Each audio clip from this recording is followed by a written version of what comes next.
Fanghan. Fanghan, bakit ka namumulot ng basura rito? Sino ka? Ako si Zhao Qingya. Ano? Hindi mo ako nakikilala dahil sa marangya kong itsura ngayon? Hindi mo na ako maalala? Qingya? Sino itong namumulot ng basura na binata? Bakit hindi mo ipakilala?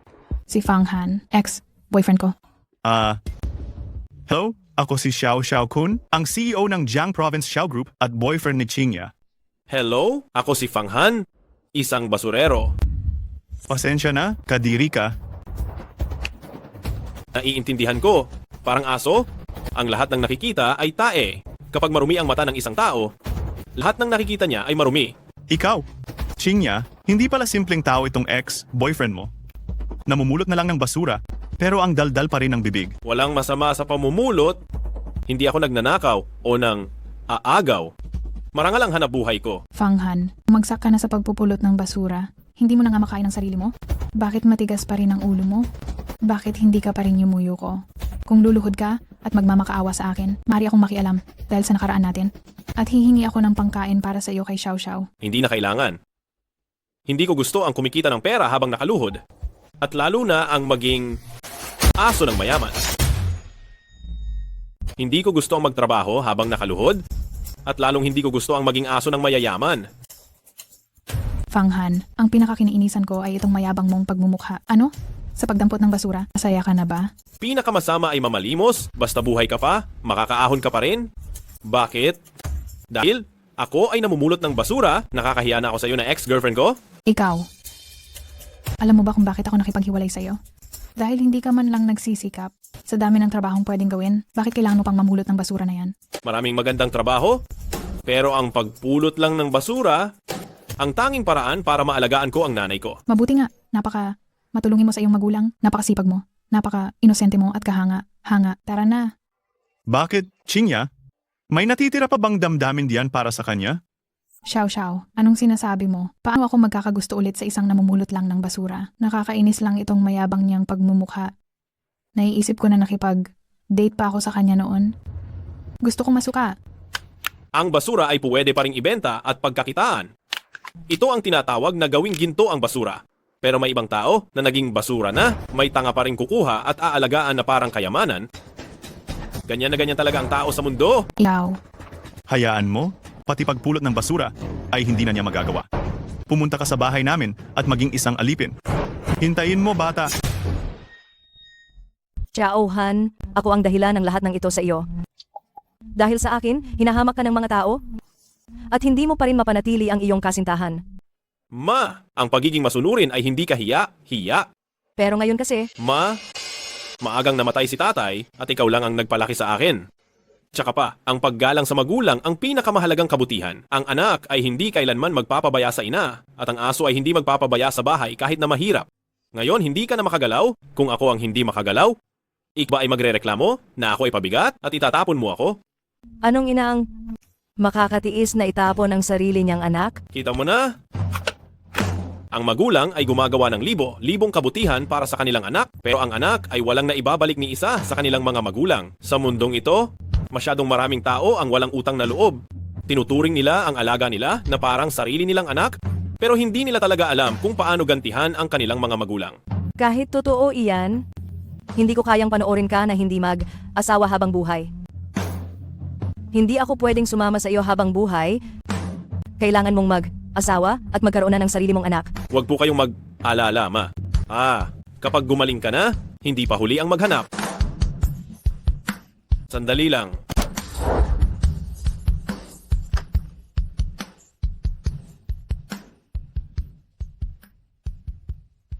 Ang Jade.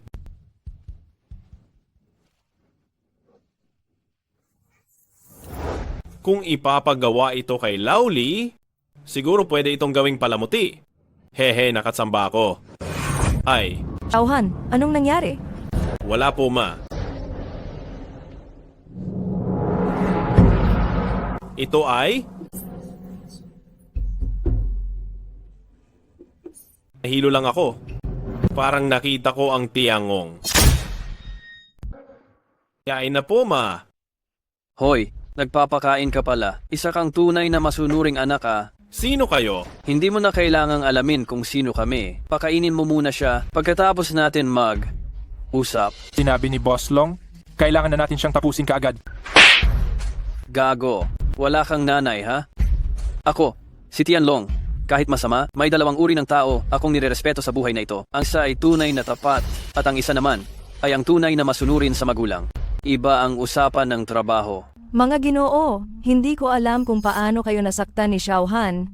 Hihingi ako ng paumanhin para sa kanya? Hayaan nyo na lang po siya. Mabuting bata siya. Lola, wala rin kaming magagawa. Kapag tumanggap ka ng pera, kailangan mong magbigay ng serbisyo. Ininis niya ang boss namin.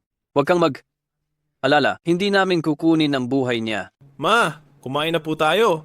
Kapalaran mo ito, hindi mo ito maiiwasan. Xiao Han, hindi ako kakain. Pakiusapan mo sila? Pakiusapan mo sila. Si Xiao Xiaokun ang nagpadala sa inyo, tama? Binata, ang sobrang tigas ay madaling mabali. Kung masyadong matigas ang dila, madali kang mapahamak. Ang mga kasamahan ko ay didisiplinahin ka lang ng kaunti. Para malaman mo, may mga tao na hindi mo dapat kalabanin.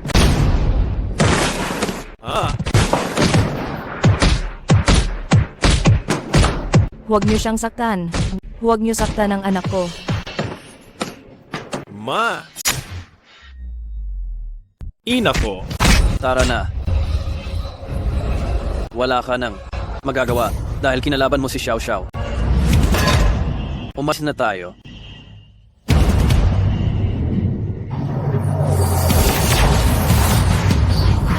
Mga ilang libong taon nang walang bagong umaakyat sa Tianting. Walang naglilinis nitong mga basura. Kawawa naman itong matanda kong katawan. Ang hirap. Ang hirap. Ang hirap para sa akin. Ano itong bagay na ito? Ito ba? May bago bang umakyat sa langit? Ay, gisingin mo. Gisingin mo. Ito? Saan ba ito? Matanda? Nagpe, pelikula po ba kayo? Nagpe, pelikula ba? Ano ang pagpe-pelikula? Ito ay Tianting. Nakaligtas ka sa kidlat ng kalungkutan at umakyat ka at naging isang ganap na immortal. Immortal? Anong uri ng immortal ang sinasabi mo? Hindi ito tama. Mawanag na ito ay katawan ng tao. Paanong nakarating dito sa langit? Langit? Sinasabi mo bang langit ito? Mayroon talagang immortal sa mundong ito?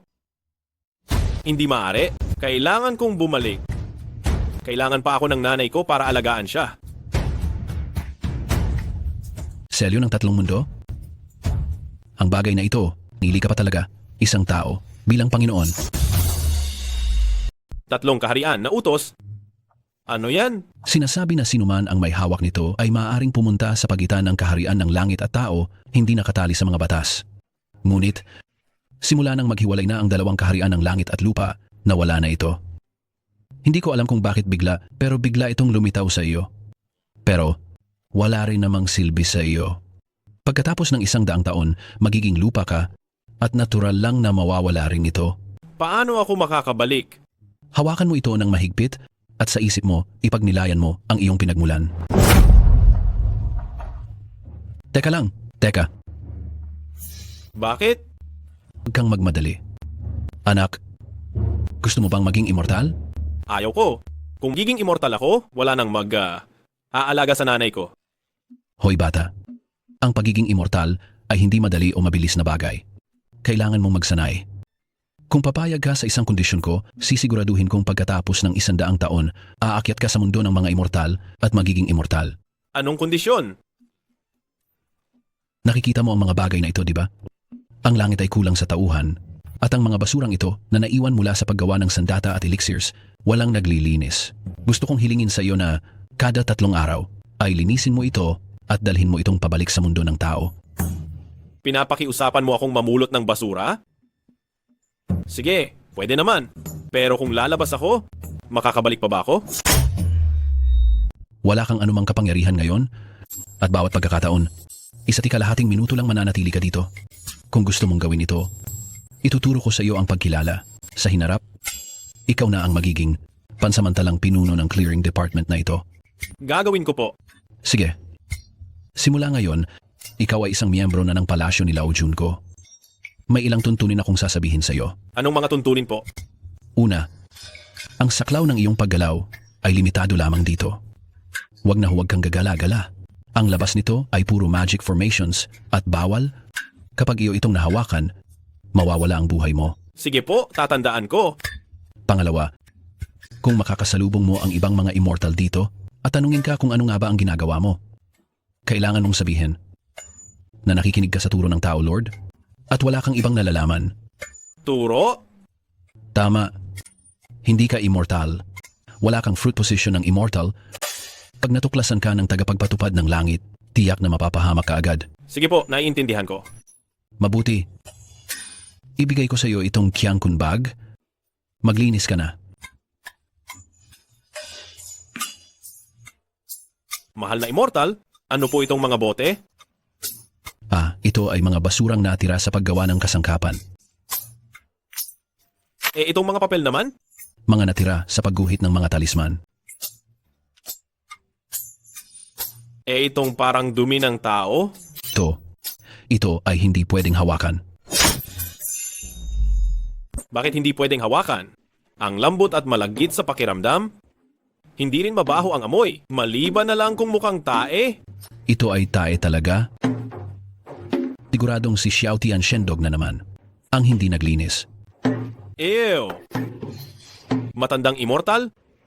Sa wakas alam ko na kung bakit walang janitor sa inyong heavenly court. Anak, pasensiyahan mo na. Itong sako ng universo, tuguan mo at magiging iyo na, pwedeng ilagay sa loob ng iyong katawan at dalhin kahit saan. Naipasa ko na sa iyo ang sining ng pagkilala. Aalis na muna ako. Aba, ang mga lumang gamit sa heavenly court ay nagiging kayamanan dito sa mundo. Eto, kilalanin. 7. Colored glazed vase. Kayang maglaman ng tubig mula sa 3 ilog at 5 lawa. Sayang, sira na ito. Hindi kayang lagyan kahit isang maliit na pan lang. Kilalanin. Divine Speed Talisman, kaya maglakbay ng napakalayo sa isang araw. Ay sayang, sira rin ito, hindi kayang umandar kahit 10 milya. Kilalanin. Wow! Foundation Establishment Pill, kayang magtatag ng immortal na pundasyon. Sayang, sira rin ang pagkaluto, para lang ito sa ordinaryong tao. Kilalanin, kilalanin, kilalanin! Naku, dumating na ang oras.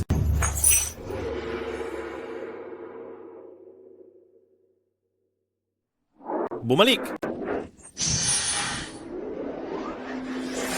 Hindi ito panaginip. Talagang nakapunta ako sa Immortal World.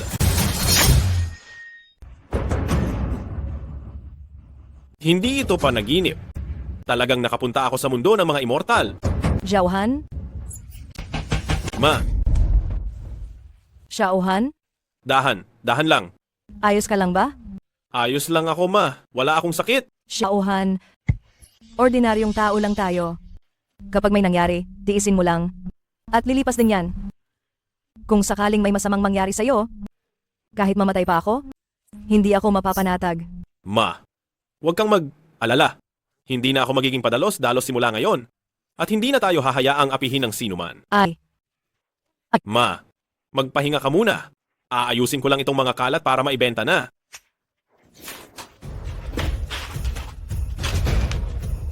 Ang Yangkun bag?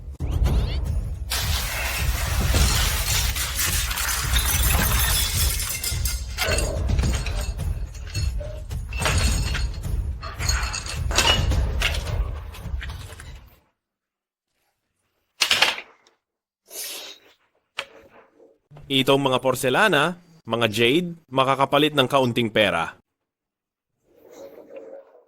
Pero itong bagay na ito, ano ang gagawin ko dito? Ang bigong produkto na ginamit para sa pundasyon ng immortal. Kung tikman ko ito, baka naman talaga walang problema, hindi ba? Sukan ko.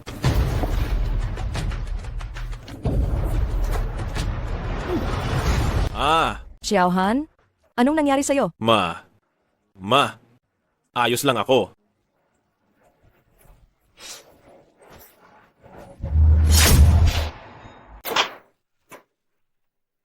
Ang lakas ko ay tila tumaas. Tagang gumana. Ito ay isang banal na gamot. Hindi ko alam kung gagaling ang nanay ko kapag pinainom ko siya nito. Hindi maaari. Ang bisa talaga ng gamot na ito ay masyadong malakas. Sa katawan ng aking ina, hindi niya kakayaning ang ganito kalakas na gamot. Ibenta ko muna ang lahat ng mga ito para magkapera at saka, kuna lang, palakasin ang katawan ng aking ina. Ma, magpahinga ka lang sa bahay. Titinda na ako, ha? Nakakagalit. Isang namumulot lang ng basura. Naglakas. Loob pang maliitin ako. Ay naku, bakit ka nagagalit? Naayos ko na ang lahat. Isang namumulot lang ng basura. Isang salita ko lang, maaari ko na siyang gawing walang matirhan sa lalawigan ng Jiang. Mas maunawain ka talaga, batang Ginoong Xiao. Pero ayaw ko talaga na paalisin mo siya. Bakit? Naawa ka pa sa kanya? Naawa? Bakit ako maaawa? Mahilig siyang mamulot ng basura. Gusto kong habang buhay siyang mamulot ng basura. Tingnan natin kung paano pa siya magmamalaki sa harap ko pagkatapos nito. Sige, sisiguraduhin kong matutupad ang iyong hiling. Siguradong magiging lubos kang masaya. Paluluhurin ko ang batang iyan sa paanan mo. Maraming salamat, batang Ginoong Xiao. Pinapaligaya na kita, kaya, ikaw, paano mo naman ako pasasayahin? Nasiyahan na kita, paano mo naman ako pasisiyahin? Sir Xiao, inagaw mo na nga ang nobya niya. Hindi ka pa ba masaya? Malamang na hindi pa sapat iyan. Aray, Sir Xiao. Pasensya na. Wala akong nakita. Walang hiya. Hindi mo ba alam na kailangan kumatok muna bago pumasok? Aray. Magpatuloy tayo. Sir Xiao. Walang hiya. Gusto mo bang mamatay? Sir Xiao. Kumatok ako. Pinayagan ba kitang pumasok? Lumabas ka. Isa kang taong walang delikadesa. Oh, Halos masira ang diskarte ko dahil sa walang hiyang iyon. Magpatuloy tayo. Sir Xiao. Pwede na po ba akong pumasok? Pumasok ka. Sabihin ang pakay mo. Aba, Sir Xiao, ang utos ninyo. Naayos na namin iyan. Ang batang iyon ay binugbog namin ng husto. Tapos ka na ba? Tapos na po. Kung tapos ka na, mayas ka. Gumapang ka palabas. Tapos na ba? Umalis ka na. Gumulong ka. Aray. Ha ha ha ha. Xiao Xiao. Grabe, sumunod talaga siya. Pinagulong mo siya at talagang gumulong siya sa lupa. Sabi ko, gumulong ka? Ginawa mo talaga? Bumalik ka rito.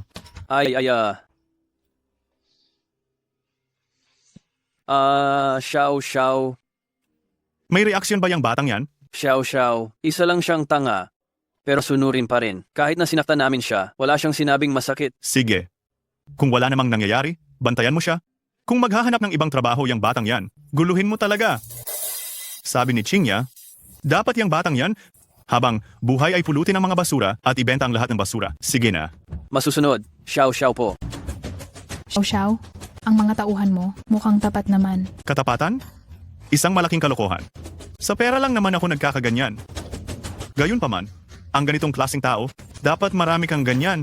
Basta bigyan mo lang sila ng pera, lahat gagawin. Xiao Xiao, ang gusto ko ay hindi ang pera mo. Ang gusto ko ay ang iyong klase ng kapangyarihan na kontrolin mo ang lahat at pangasiwaan ng sitwasyon. Ha ha ha ha. Ikaw talaga ang nakakaintindi sa puso ko. Ang gamot na walang katulad, nagpapalakas sa ating katawan, kakagaling sa lahat ng sakit talaga. Walang bayad sa mahihirap. Sa mayayaman naman, 100,000 bawat isa talaga. Isang walang katulad na gamot, nagpapalakas ng katawan at nagtatanggal ng lahat ng sakit. Wala akong sisingilin sa mahihirap, ngunit 100,000 bawat isa sa mayayaman. Manloloko, tingnan mo. Mas magaling pa siyang manggulo kaysa sa akin. Tingnan lang ninyo.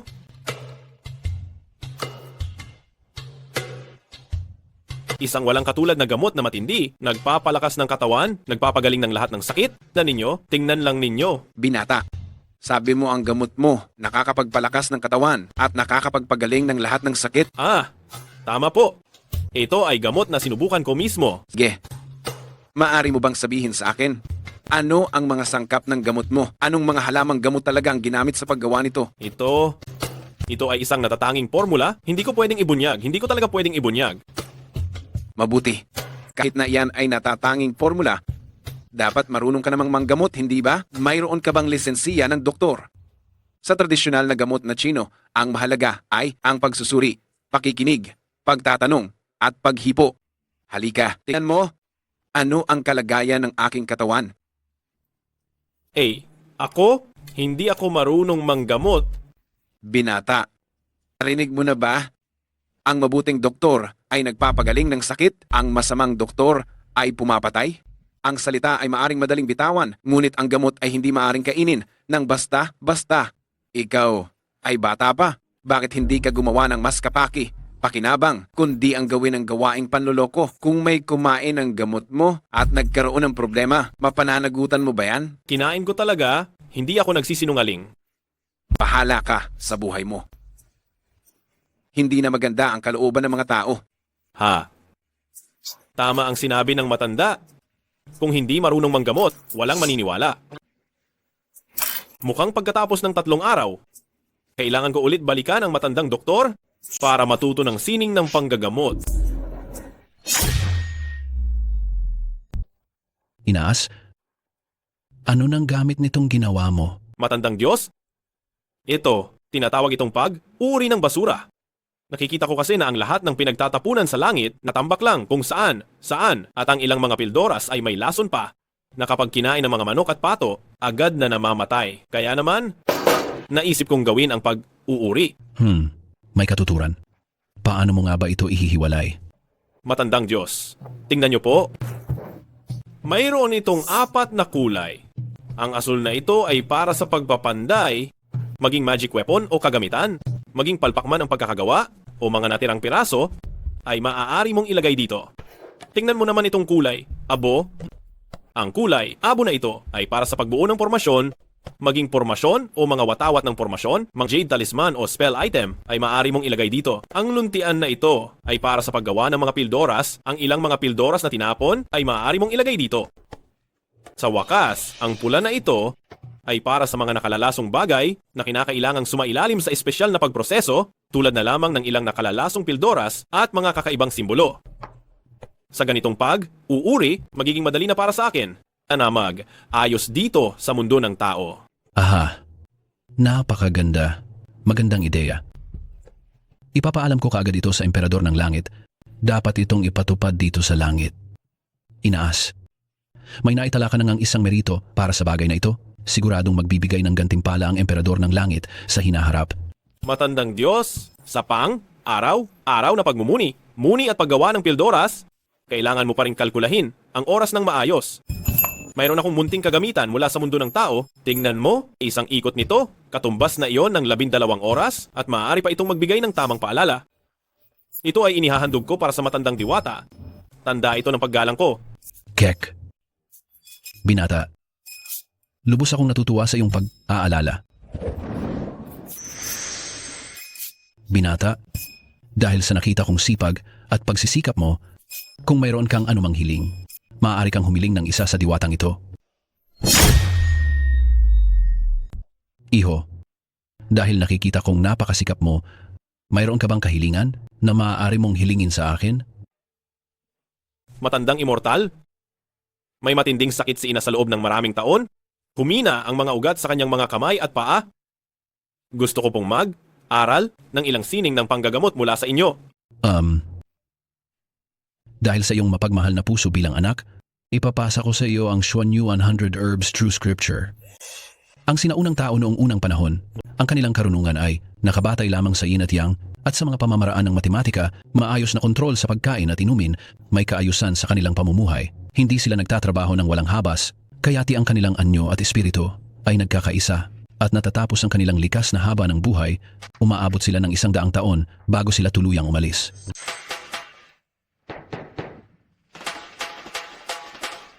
Nay, maliligtas ka na. Isang sinag ng liwanag ang nagpoprotekta sa langit na pintuan, ang Xuanyuan Essence, ang nagpoprotekta sa katawang ito. Tianshu, Tianquan, Yao Guang, umalis na. Tiantu, Tanjong, Kihay, umalis na. Kunlun, Taisi, Yongquan, umalis na. Isang butas ang nagkokonekta sa daang butas, binuksan ang Ren at Du, ikonekta ang tulay ng langit at lupa.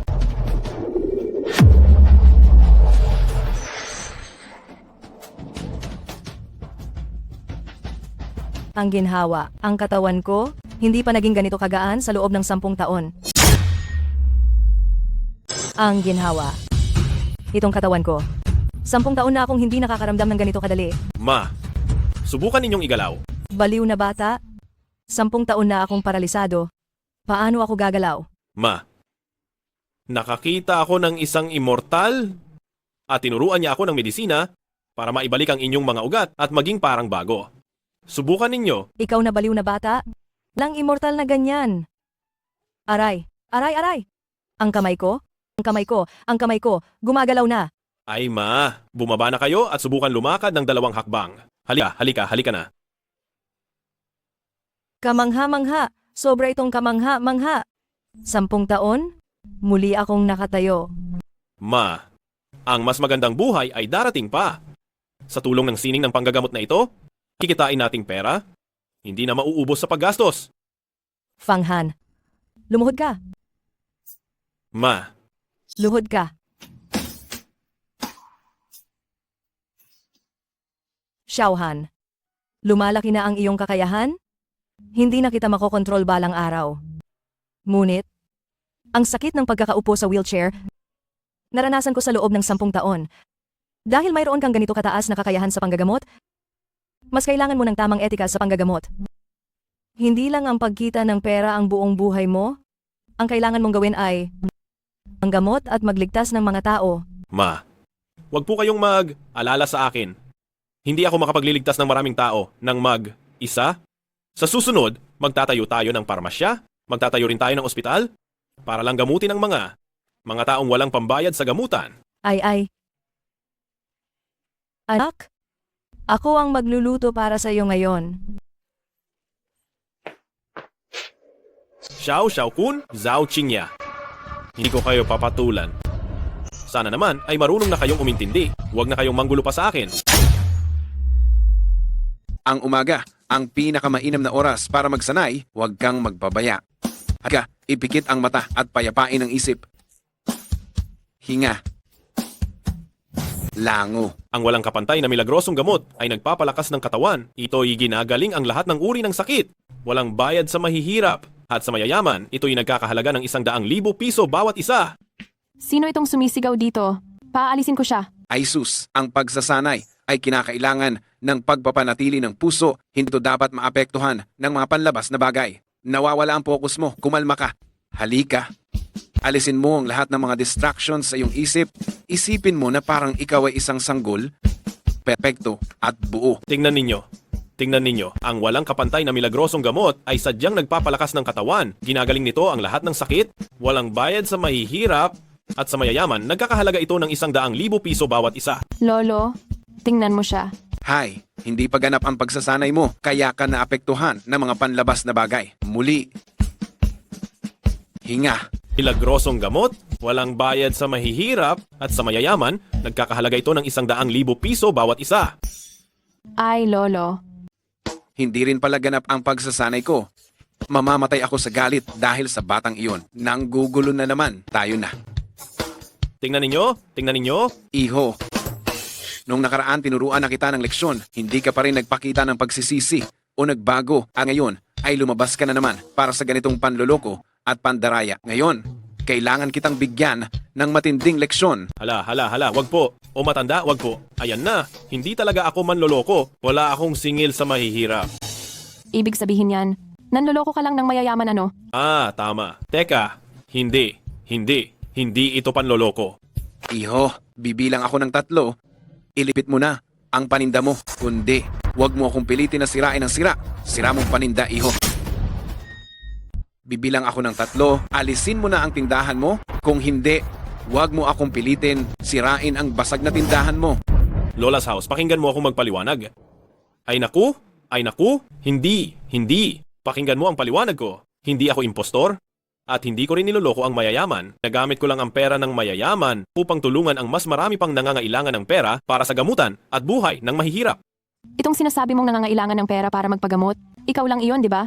Niloloko mo pa rin ba kami, hindi ba? Isa. Ay, hindi ako. Totoong nangangailangan ng pera ang nagpapagamot. Nagpapalusot ka lang? Sa isang mabilis na tingin pa lang sa pananalita mo, halata na talagang hindi ka tapat.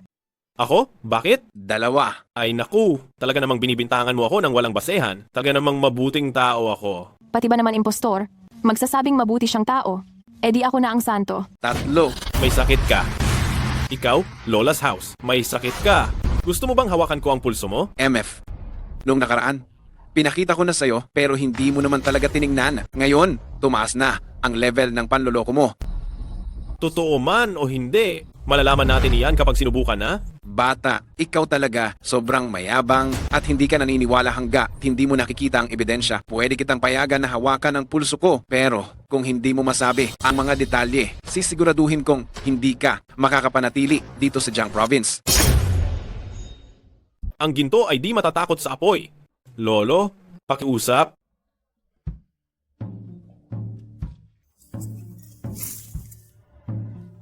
Hindi ito tama. Manloloko, kung di mo kaya, di mo talaga kaya, kaya huwag ka nang magpanggap. Ang pulso ng matandang lalaki ay mas malakas kaysa sa normal na tao. Hindi ito mukhang pulso ng isang taong nasa edad na 60. Sa halip, mukha itong sa taong 40. Hindi masama? Nagsimula nang mag-aral ang mga manloloko ngayon. 30 taong gulang na bumabangon, 40 taong gulang, walang aalinlangan, 50 taong gulang na alam ang tadhana, 60 taong gulang, madaling makaintindi, 70 taong gulang na sumusunod sa puso. Alam mo pa ang tungkol sa pamamahala ni Confucius. Isa kayong martial artist, hindi po ba, Lolo? Siguro ay umabot na kayo sa Dark Force stage. Kaya ang pulso ay tila barado, mukhang malakas. Ngunit sa totoo lang, malakas ito subalit hindi totoo. Baka may nakatagong sakit kayo. Alokohan. Alam mo ba kung sino ang lolo ko? Mayroon siyang 8 doktor para sa kalusugan sa paligid niya at marami sa kanila ay sikat na manggagamot ng bansa. Wala akong pakialam sa kung sino siya. Alam ko lang na may sakit siya at kailangang gamutin. Lolo, manloloko lang siya. Tara na. Lolo, mukhang malusog ang katawan ninyo. Ngunit sa katunayan, araw-araw parang isang dambuhalang bato na nakadagan sa inyo. Kung wala kayo nitong kakayahan sa martial arts, baka matagal na kayong namatay. Mukhang malakas ang katawan ng matanda, pero sa totoo, araw-araw siyang may mabigat sa dibdib. Kung hindi dahil sa kakayahan niyang ito, baka matagal na siyang namatay, ha? Walang galang. Naglakas loob kang sumpain ang aking lolo? Sumpain? Ang sinasabi ko ay pawang katotohanan? Siguro, alam na rin ito ng matanda. Ito ay malinaw na matagal ng sugat na natamo noong nag-ensayo siya. Sige, ituloy mo ang pagsasalita. Ang martial arts ay may 4 na antas, Ming, An, Hua, Dan. Ang Mingjin ay ensayong pabalat, ang Anjin ay ensayong panlitid, ang Huajin ay ensayong pambuto, at ang Danjin ay nasa antas na ng parang Diyos. Tama ba ang sinabi ko? Tama. Sadong nagtiwala ang matanda sa kanyang pagiging bata at malakas noon. Sa pilitang nilampasan ng Anjin kaya iwan ng sugat. Mula noon, nawalan na siya ng asa sa Huajin at ngayon, tumatanda na siya at humihina ang kanyang dugo. Ang sugat na ito ay baka hindi na niya mapigilan. Ang lang. Binata, sino ka ba talaga? Nangangahas ka bang mag-imbestiga sa akin, patago? Ako, isang simpleng tao na namumulot lang ng basura. Paano makikita ng isang ordinaryong tao ang aking mga sugat? Lolo, totoo ba talaga? Hays. Nung bata ko, masyado akong nagmadali sa pag-ensayo. Nagsisinungaling. Maari ko po bang itanong ang inyong apelyido? At paano ko kayo talaga dapat tawagin? Fang Han. Hihiling ko po, Ginoong Fang, nagamutin ang aking lolo, handa akong magbigay ng taos, pusong paghingi ng tawad. Pakiusap kay Ginoong Fang, gamutin mo ang lolo ko. Si Luo Shui ay handang lumuhod at magbigay pugay. Aba. Hindi ko po kaya yan. Ako'y isang manloloko. Hindi ko kayang tanggapin ang ganitong kalaking pagpupugay. Ikaw! Ginoong Fang, pakiusap. Maging tapat ka. Ang lihim na pinsala ng aking lolo, talaga bang magagamot o hindi? Maaaring gamutin at maaari ring hindi. Ano ba talaga ang ibig mong sabihin? Gusto mo ng pera, hindi ba? Sabihin mo lang sa akin kung magkano. Aba, hindi ito tungkol sa pera. Hindi tungkol sa pera? Bakit ka nagtitinda rito? Isulat mo na rito kung magkano ang iyong gusto. 9,000, 900 at 900 bilyon? Hindi ka kasya sa papel na iyan. Ikaw, Anong ikaw? Gusto ko lang ipaalam sa iyo na ang pagkakaroon ng pera ay hindi nangangahulugang kaya mong gawin ang lahat. Mahil ay mayaman ka, pero huwag mong isipin na lahat ng tao ay mas pinahahalagahan ng pera kaysa sa buhay. ako, Anong ako? Ako ay isang manggagamot. Sinabi sa akin ng nanay ko, ang gagamot ay dapat may mataas na moralidad. Ang pagliligtas ng buhay ang aking sinumpaang pananagutan, hindi naman ang pagkakakita ng pera. Ayon sa sinabi mo, kung lahat ng tao ay titingin lang sa pera, paano na ang mga walang pera? Hindi na ba sila gagamutin dahil wala silang taglay na pera? Hayaan na lang ba silang mamatay? hindi ako. Hindi ano? Hindi kayo ordinaryong tao, kaya ba ninyo talagang pahahalagahan ang buhay o kamatayan ng ordinaryong mamamayan? Hindi, wala kayong pakialam sa buhay at kamatayan ng mga ordinaryong tao dahil hindi naman kayo ordinaryong mamamayan. Hindi ako. Wala akong ganyan. May pakialam ako sa buhay at kamatayan ng mga ordinaryong tao. Ginoong Fang, patawarin mo kami. Pasensya na. Ang apo ko ay aalala lang kaya napapakialaman. Ang pamilya Kiao ay laging naghahari ng may kabutihan at nagbibigay. Pakinabang sa lahat, maaari kang magtanong. Tanong, ang Kiao ng lalawigan ng Jiang, kailan pa kami ng api ng ordinaryong tao? Kiyaw ng lalawigan ng Jiang? Narinig ko na yan, narinig ko na. Luok Swe, humingi ka ng tawad kay Ginoong Fang? Sorry ka na. Ginoong Fang, patawad. Hindi ako dapat nagkaroon ng iisip ng isang hamak na tao para lang hatulan ng isang galang na tao. Dahil sa lolo mo, pinatawad na kita. Sige, Ginoong Fang, paano mo magagamot ang lolo ko? Lahat ng sasabihin mo ay gagawin ko. Kaka, eduka ko lang sa iyo. Bumalik na naman ang ugali mong masyadong mataas. Papakasalan mo rin ako? Ikaw? Sige, basta kaya mo siyang gamutin, tatanggapin ko. Wag na. Masama ang ugali mo at hindi kita gusto. Ikaw? Hindi sa hindi ko gagamutin, sadyang hindi pa ito ang tamang panahon para diyan. May kulang pa akong ilang uri ng gamot, kaya pwede ko naman siyang gamutin, pero hindi ngayon. Kung gayon, maaari ko bang itanong sa'yo, Ginoong Fang, kailan pa siya magagamot? Kung gayon, kailan po ba talaga makagagamot si Ginoong Fang? 3 araw? Pagkatapos ng 3 araw, ako mismo ang pupunta para gamutin si Lolo Kiao. Baka naman hindi mo kayang gamutin? Kaya gusto mong magpalipas ng oras para tumakas? Luok Swe, huwag kang maging bastos kay Ginoong Fang. Binibining Kiao? Sa pagitan ng mga tao, wala ba tayong kaunting tiwala? Hahanap ako ng mga halamang gamot. Bakit naman ako tatakbo? Anong halaman gamot ba ang wala sa pamilya Kiao namin? Sabihin mo at kukunin ko. Mayroon ba kayong 100 taong gulang na zugo? Wala.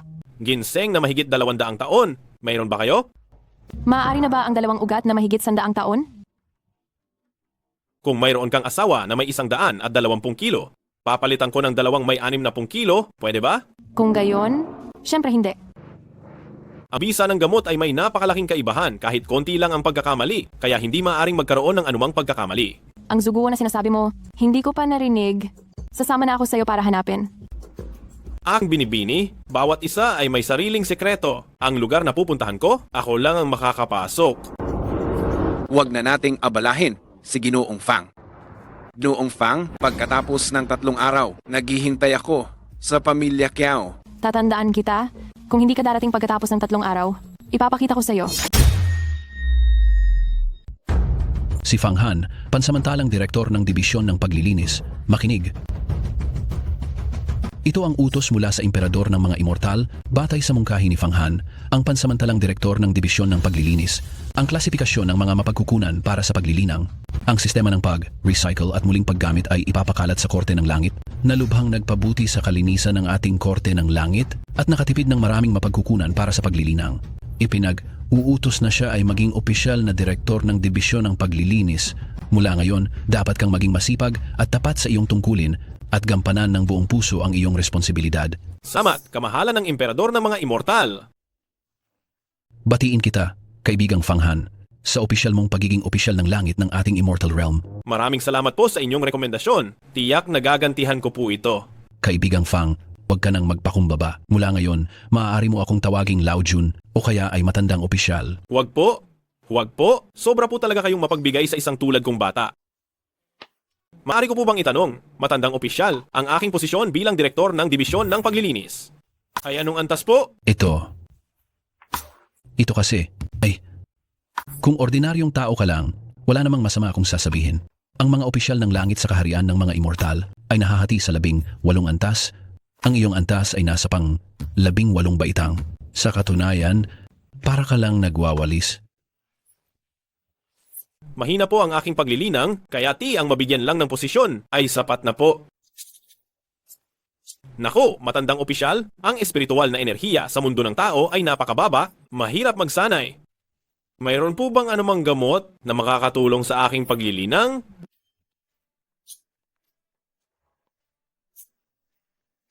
Kaibigang Fang, heto ang isang piraso ng milagrong lupa at ilang buto ng espiritual na gamot. Kapag itinanim mo ito, sa isang araw, tutubo ang ugat, sa 2 araw, mamumulaklak, at sa 3 araw, maaani na.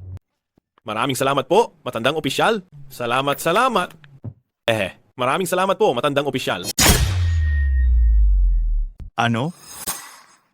Ang batang iyon ay nakipaglapit na sa pamilya Kiao? Pagkalipas ng 3 araw, gagamutin pa niya si matandang Kiao. Tama. Nawawala na ba talaga sa sarili itong si matandang Ginoong Kiao? O nalasing na siya sa matatamis na salita ng batang iyon? Ang isang taong nangungulekta lang ng basura ay makakagamot? Batang Ginoong Xiao, sa tingin ko, itong si Fang Han, hindi siya gumagawa ng mga bagay na wala siyang katiyakan. Nag-aalala ako na baka may totoong kakayahan siya. May natuklasan ka ba? Wala naman akong natuklasan. Araw lang siyang makain, natutulog, at nangungulekta ng kalat. Sinasamahan ng nanay niya maglakad. Wala nang iba pa. Chingya, sa tingin ko, itong nobyo mo, balita na sa paghahangad niya ng pera. Mandaya? Sa matandang Kiao pa talaga, baka mapunta siya sa kapahamakan. Siya na mismo ang naghahanap ng kamatayan. Akala ko makukontento na siya sa pangungulekta ng basura habang buhay, pero hindi pala siya marunong makontento. Ayan na, baka iyan na talaga ang kapalaran niya. Haste, napakalaki at makapangyarihan ang pamilya Kiao at ang matandang iyon ay talagang misteryoso. Kung hindi, matagal nang naging akin ang pamilya Xiao ang buong lalawigan ng Jiang. Kung sana may sakit nga siya, mas maganda. Ikaw din naman, Batang Ginoong Xiao, ay nagmula sa isang pamilya ng mga manggagamot. Bakit hindi mo tingnan ang sitwasyon sa isang banda? Maari mong ilantad ang impostor na iyon, pakisama ng maayos sa pamilya Kiao. Sa kabilang banda naman, maari mong silipin ang kalagayan ng pamilya Kiao at titingnan kung si matandang Ginoong Kiao ay nagpapanggap lamang. Oh, Chingya, para ka talagang isang napakatalinong babae. Sa iyo, Chingya, para akong isda sa tubig. Batang Ginoong Xiao, Magpadala ng sulat ng pagbati, manonood tayo ng palabas sa pamilya Kiao pagkalipas ng 3 araw. Oho, talagang ang mundo ay napakaliit. Fang Han, ngayon, hindi ka nagkakalakal, bakit ka napunta rito? Wala naman tayong matinding galit sa isa't isa at ayaw ko na ring isipin pa ang nangyari noon. Umalis na kayo. Fang Han, bakit ba lagi kang nagpapanggap na banal? Talaga bang kasing dakila mo ang sinasabi mo? O nagtatago ka lang sa likod ng maskara ng kabutihan at isa ka lang talagang manloloko? Zhao Qingya, noong magkasama pa tayo, hindi man natin masabing nagmamahalan. Nagre-respetuhan naman tayo, di ba? Bakit ngayon, mula sa bibig mong may 36 at 5 degrees ay lumalabas ang ganoong kalamig na mga salita? Fang Han, huwag ka nang maging mapagmataas. Hindi ka kilala ng iba, pero hindi ba kilala na kita? Pumunta ako rito para iligtas ang buhay mo. Makinig ka sa payo ko. Huwag ka nang manloko. Bumalik ka na kung saan ka nang galing. Ibig sabihin, alam ninyo kung bakit ako narito. Gagamot, ang isang nagkakalakal, maglakas, loob na sabihin kaya niyang magpagaling. Kung ganoon, ang pagpatay ng langaw ay pwedeng sabihing naghahunting na. Fang Han, dahil magkaibigan tayo, pinapayuhan kitang huwag ka nang maghanap ng anumang problema. Huwag mo nang subukang makisalamuha o sumama sa mayayaman. Ang kapalaran mo ay magkakalakal lang. At matuto ka talagang tanggapin ang kapalaran mo. Anong ingayan? Luo Shue, may manloloko na dumating sa inyo? Tutulungan kitang paalisin siya. Ginoong Fang, talagang pinatunayan mong tinupad mo ang pangako mo? Tuloy po kayo. Luo Shue, siya ay isang manloloko na namumulot lang ng basura. Huwag kayong magpaloko sa kanya. Sino ka para tawagin ako sa pangalang Luok Shue? Tawagin mo akong Miss Kiao. Miss Kiao, talaga pong manloloko siya. Siya ang naging nobyo ni Chingya noon. Tumagal sila ng 3 taon. Alam niya ni Chingya? Di ba Chingya? Oo nga po, Miss Kiao. Itong si Fang Han, talaga pong pulot lang siya ng basura. Huwag po kayong magpaloko sa kanya. Ginoong Fang, hindi mo ba gustong magpaliwanag? Hindi mo ba naririnig ang kasabihan na pagkatapos mo magkahiwalay ng 3 araw, dapat ay iba na ang pagtingin mo? 3 taon na kaming hiwalay, huwag mo nang sabihing iba ang pagtingin. Dapat gumamit ka ng magnifying glass para makita mo. Huwag ka nang magdahilan, Fang Han. Hindi magpapaloko sa'yo si Miss Kiao. Siya talaga ang ex-girlfriend mo? Hindi rin pala maganda ang panlasa mo. Ska, Sino ba naman sa kabataan ang hindi nakakakilala sa ilang mga walang kwentang tao? ikaw, kayo. Miss Kiao, kapag hindi kayo naniwala sa akin at kapag may nangyaring masama mamaya, siguradong pagsisisihan ninyo yan. Si Ginoong Fang ay isang importanteng bisita na inanyayahan ng aking lolo para gamutin. Kung may reklamo kayo, maaari kayong umalis. Aba, ikaw! Ginoong Fang, pasok po kayo sa loob. Sige, tingnan natin kung paano ako papasok at bubuking ka. Ginoong Fang, ang batang Ginoong Xiao at ang pamilya Kiao ay matagal nang magkaibigan. Nabalitaan niyang may sakit ako, kaya gusto niyang personal na bumisita. Hindi ako nagdududa sa inyo, Ginoo. Matandang Kiao, walang hangganan ang sining ng panggagamot. Marami tayong matutunan sa isa't isa, hindi ba? Bukod pa rito, gusto ko ring makipagpalitan ng kaalaman sa tagapagmana ng isang pamilyang manggagamot. Hoy, bata, may panahon ka ring iiyak mamaya. Sige, tingnan mo na ang pulso.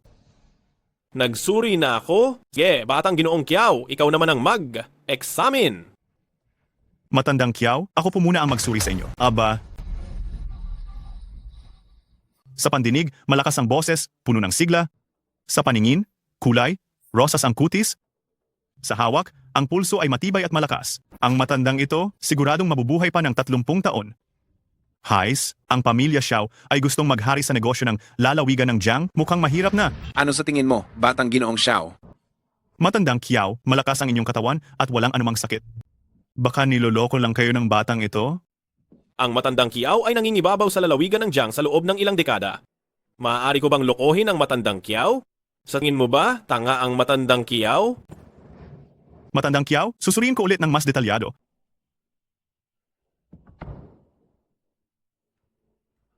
Titingnan ko rin ang dila. Talagang wala akong makitang problema. Hindi man siya mukhang walang alam, pero para makita niya ang sakit ng matandang Kiao, talagang malayo pa sa katotohanan iyon. Matandang Kiao, sigurado ako na kayo ay talagang malusog. Batang Ginoong Xiao, bumaba ka na. May sakit man o wala, sa sarili kong katawan, hindi ko pa ba alam? Ginoong Fang, pwede mo ba akong suriin ulit? Pareho pa rin tulad ng dati, walang nabago.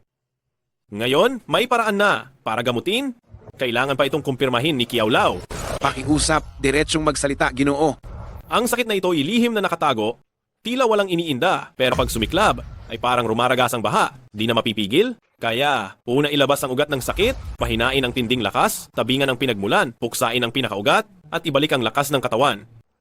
Pero sa prosesong ito, matinding kirot ang mararamdaman, kailangan pa rin si Kiao Lao ang magpasya. Ha, walang alinlangang gamutin.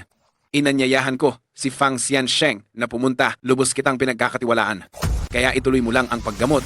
Sige, umatras ka, Lu Oksue. Ispilak na karayom sa Tianmen, sa Shanzhong, sa Qihai, simulan. Magtiis ka muna, Lolo. Tusok. Lolo, Sabi ko na nga ba ang batang ito, may masama siyang balak, di ba? Gusto niyang ipapatay si Kiao Lao. Ito pa lang ang unang hakbang, pinupukaw ko ang nakatagong sugat ni Kiao Lao noon. Kung hindi ito kaya ni Kiao Lao, kailangan lang nating iselyo ulit ito, gaya ng dati. Gamutin. Fang Xiansheng, gawin mo lang ang lahat ng kailangan. Kahit ako ay mabuhay o mamatay. Ni Katiting ay hindi ko sisisihin si Fang Xiansheng. Eto na ang tsansa. Kung nais talagang mamatay ang matandang yan, huwag na iyo akong sisihin, sakupin ko ang pamilya Kiao. Ang Xuanyuan 9 needles ay kumakalat sa buong katawan. Sige, Ginoong Fang, kumusta na ang lolo ko? ang dating internal na pinsala ni matandang Kiao, sinira ang mga ugat na naging dahilan ng pagbara ng mga meridian. Kailangan kong pakilusin ang nakatagong pinsala, buksan ang mga meridian para ayusin ito. Hindi maiiwasan ang matinding sakit na mararamdaman. Pero wala siyang panganib sa buhay. Lahat ng meridian ay nabuksan na. Kunin! Ay. Lolo, kumusta po ang pakiramdam ninyo, Lolo? Kahit na pakiramdam ko ay nangihina ang buong katawan ko ngayon, pero dati parang may pasan akong malaking bato. Ngayon ay wala na ang batong iyon, gumaan ang pakiramdam ko. Ginoong Fang, ang katawan ng lolo ko, kailan po ba ito tuluyang gagaling? Katawan ni matandang Kiao, isang huling hakbang na lang ang kulang. Ang pagpapagaling na lang. Magbibigay ako ng reseta. Gamit ang vermilion fruit at ginseng na mahigit 200 taon, magpapagaling siya sa loob ng isang buong buwan. Ang katawan ni matandang Kiao, hindi lamang makakabalik sa dati, ngunit mas magiging malakas pa, at makakaabot pa talaga sa martial arts Wajin stage. Ang namang talaga ng sinasabi mo, 200 taon. Ang mga bagay na yan ay napakamahal at halos hindi madaling mahanap. Saan mo naman kaya ito hahanapin? Ang katawan ni matandang Ginoong Kiao mukhang hindi na ata gagaling? Meron ako. Fang Han, tigilan mo na ang pagbibiro. Sobra ka nang mahirap at nakatira sa basement. Naglalaro ka pa rin diyan.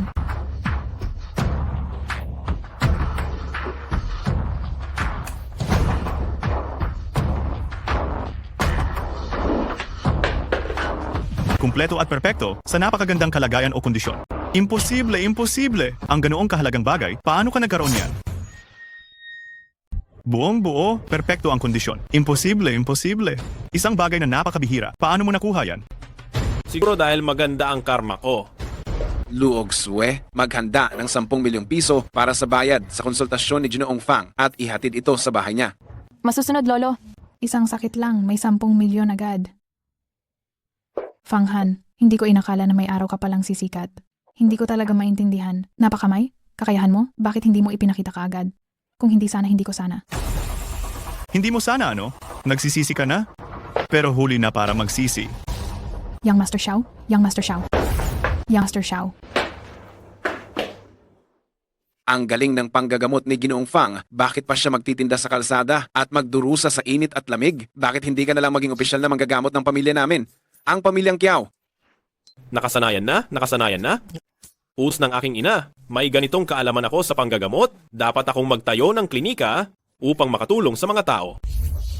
Ginoong Fang, tunay na mapagmahal ang iyong puso, pero kanino ka natuto? Ha ha ha ha. Siguro ay itinuro ng mga diwata.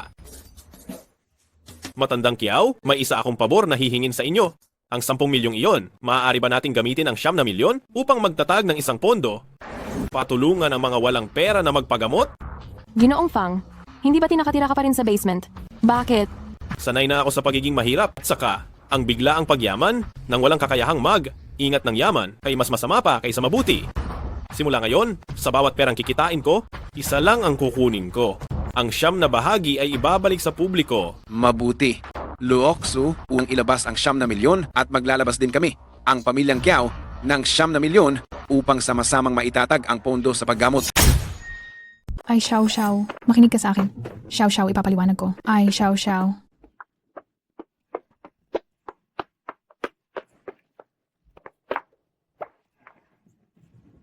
Xiao Xiao, makinig ka muna sa paliwanag ko. Ano pa bang ipapaliwanag mo?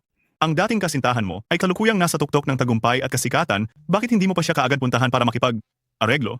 Xiao Xiao, ano ba yung sinasabi mo? Alam mo namang tapat ako sa iyo.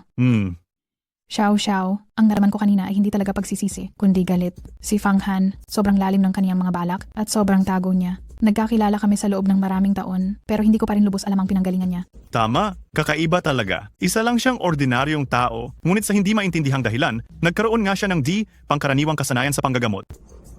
Maliban na lang kung nakakuha siya ng pangkaraniwang pagkakataon. Oo, dapat ko itong imbestigahan ng lubusan para mapakinabangan ko ang lahat ng kaniyang pagkakataon. Xiao Xiao, ang katawan ni Lolo Kiao, kailangan pa ng 1 buwan bago gumaling. Sa pong ito, ang pagkakataon para sa ating pamilya Xiao ay hindi bati dumating na? Tama ka, kapag nakabawi na siya, baka wala ng pagkakataon ng ating pamilya Xiao. Kailangan nating kumilos agad at sakupin ang pamilya Kiao. Xiao Xiao, pagkatapos nating sakupin ang pamilya Kiao, gusto kong gawing utusan si Kiao Luoksue para sa akin. Tingnan natin kung paano pa siya magyayabang. Tiyak na mapapasaya kita. Sa takdang panahon, ang lalawigan ng Jiang ay magiging atin ng pamilya Xiao. Ginoong Fang, hindi ko alam. Kung may pamilya ka na ba? Aha, dati, lubhang mahirap. Ang kaisa, isa kong kasintahan. Naawa sa akin, ayaw niya akong bigyan ng karagdagang pasanin. Kaya naman, sumama siya kay Xiao Xiao Kun at umalis. Fang Han, talagang mapanukso ang bibig mo. Ha ha ha ha. Ginoong Fang, may marangal na pagkatao. Tiyak na makakahanap ka ng magandang kapareha. Mayroon akong apo. Mabait at mapagmahal at maganda naman. Lolo, ano po ba ang sinasabi ninyo? Naniniwala ako sa mabait at sa mapagmahal. Hindi ko pa nakikita yan. Fang Han, ulitin mo nga iyan. Kailan ako naging hindi mapagmahal? Kailan ako naging hindi mapagmahal? Bulag ka ba? Ah, oo. Ako ay bulag. Ang dalaga ay perpekto. Ngunit ako ay sanay sa buhay, kalye. Ayoko lang mapunta sa iyo. Fang Han, mamatay ka na. Ha ha ha ha. Mga bagay ng kabataan, hindi ko maintindihan. Ginoong Fang. Magpapahinga muna ako. Mag-usap muna kayo. Mag-usap muna. Ha? Ha ha ha. Lolo, kasalanan mo ito. Ha? Ginangkyaw? Aso ka ba? Nangangagat ng kahit sino? Kagating nakita. Ginagawa kitang taga, pagtanggol, pero ayaw mo. Pinapakasal kita, ayaw mo. Ano bang gusto mong gawin? Pumunta ka na lang sa korporasyon ng Kiao at maging tagalinis. 3,000 ang sweldo, sa iyo na lahat ng basura. Kolektor ng basura, ha? Pwede ba? Kolektor ng kalat? Pwede naman. Ikaw, gusto mo ba talagang maging tagalinis? Mayroon akong 3 hilig. Pagkolekta ng kalat, pagpulot ng kalat, at sa hinaharap, panggagamot at pagliligtas ng buhay. Itong trabahong ito, alam ko, kailan ako magsisimulang magtrabaho. Sige, hanggat masaya ka, pwede ka nang pumasok bukas. Bukas? Hindi pwede bukas. Mayroon pa akong kalat na hindi nabebenta. Gayon, hihintayin kita. Pagkatapos mong mabenta ang mga kalat, bumalik ka na. Pwede ba? May isang bagay, kailangan kong linawin muna. Iyang 3,000 piso na buwan ng sahod na sinasabi mo, ito ba ay bago? O pagkatapos ng buwis? Pagkatapos ng buwis. Magbabayad ba kayo ng Social Security? Kami ay isang lehitimong kumpanya. Magbabayad. Paano naman ang pensyon? Magbabayad. Mayroon din bang bakasyon? May bayad ba? Mayroon bang share sa kumpanya? Kumusta naman ang espasyo para sa pag-angat ng posisyon? Mag-aayos ba kayo ng sahod ng regular? Kailangan ba nating login araw-araw? Maganda ba talaga ang mga benepisyo ng empleyado? Ilang oras ang trabaho sa isang araw? Hindi ko gagawin ang 996. Umalis ka. Kiao Luokshu? Sobrang stress ka? Mayroon kang nakaimbak na sama ng loob sa iyong puso? Ngayong sumigaw ka? Hindi ba mas guminhawa na? Umalis ka. Hi. Nangako ka. Pagkatapos ng 3 araw, pumunta ka na rito at magtrabaho. Ang inyong misyon ngayon ay humanap ng gulo at alamin ang pinanggalingan ng batang iyon. G. Xiao, nakita na ako ng batang iyan. Baka iingat na siya. Alam mo ba kung paano namamatay ang baboy? Sa katangahan. Ako, si Xiao Xiaokun, na napakatalino, bakit ba kayong mga gunggong ang nakuha ko? Naiintindihan ko na. Mag-disguise. Yung mga sikat na artista na may milyong tagasunod, kapag salamin, walang makakakilala sa kanila. Magsuot din tayo. Wala akong pakialam kung anong paraan ang gagamitin ninyo. Alamin ninyo sa akin ang 3 bagay. G. Xiao, utos ninyo. Una, alamin kung saan nakuha ng batang iyon ang kanyang kasanayan sa panggagamot. Pangalawa, paano siya nagkaroon ng napakabihirang panggamot na materyales. Pangatlo, tingnan ninyo kung mayroon pa siyang mas nakatataas na master sa likod niya. G. Xiao, wag na kayong mag-alala. Walang kalaban. Laban ang batang iyon. Kapag nagtangkang hindi magsalita, bubugbugin namin siya hanggang hindi na makilala ng ina. Sige na, hinihintay ko ang balita ninyo.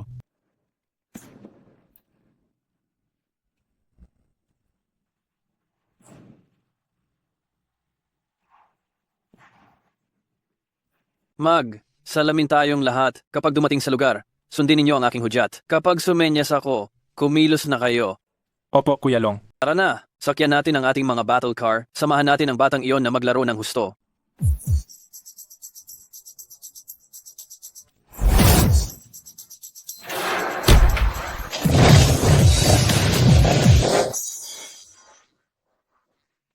Kuya Long, mag-taxi na lang kaya tayo? Tumhimik ka.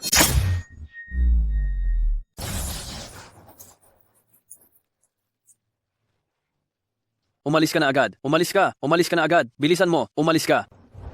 Ay, ikaw na manghuhula. Ito. Ay, benta. Bata, kano mo binebenta itong jade mo? 100,000. 100,000? Mas sakim ka pa sa akin Ay, gawa sa ginto, gawa sa diamante. Ito, napakamahal magbenta Kuya, sino pa ba ang nagsusuot ng ginto at pilak ngayon? Napakaluma na. Ang mga taong tunay na mayaman at makapangyarihan, nagsusuot ng jade at hiyas. Kapag nagsusuot ako ng ginto, mukha bang walang dating? Hindi pa kami nakasuot, hindi namin alam. Pero masyado namang mahal ang benta mo. Ay, magbibigay ako ng presyo, 1 piraso, 20. Kuya, huwag ka namang magbiro. Ito ay isang pinakamahusay na Immortal Jade. Sinasabing ginamit ito sa paglinang ng enerhiya sa Immortal Realm. Kapag isinuot mo, iba't ibang klaseng pagpapalakas ng katawan at pagpapaganda. Kung mahal para sa iyo, mas mahal pa nga talaga ito para sa akin. Sige, pumili ng 5. Sige. Ay, kuya. 5,000 lahat. Cash ba o transfer? Bata, totoo ba itong jade mo? Totoo ba itong jade na ito? Kuya, anong ibig mong sabihin dyan? Wala namang iba. Gusto ko lang tanungin ka, totoo ba itong jade na ito? Alam ng lahat ng pumupunta rito na madalas akong nandito, nagtitinda ng mga gamit, papayag ba akong magbenta sa iyo ng peking jade? Tinatanong ko lang, itong jade ba, talaga bang totoo? Bakit ang dami mong sinasabi? Sinasadya mo bang maghanap ng gulo? Bibilhin mo ba o hindi? Kung totoo itong jade mo, syempre bibilhin ko. Kung peke ito, kakainin ko ito? Masaya ka na? Ha? Kakainin mo? Bakit hindi ako naniniwala? Sige, subukan mong kumain yan. Kung kakainin mo nga yan, maniniwala ako na totoo iyan at bibilhin ko. Alam ko na. Nagpapagulo ka talaga, ano? Bakit ka pa nag-aaksaya ng oras? Binasag mo ang jade ko. Kuya Long, Kuya Long. Kuya Long, ayos ka lang ba, Kuya Long? Ha? Bugbugin niyo siya. Ay, Kuya Long? Di ba sabi mo, kilos kami ayon sa tingin mo? Nako. Lakas, loob siyang mauna, bugbugin niyo siya. Kung siya ang unang sasalakay, hayaan mo akong gantihan siya.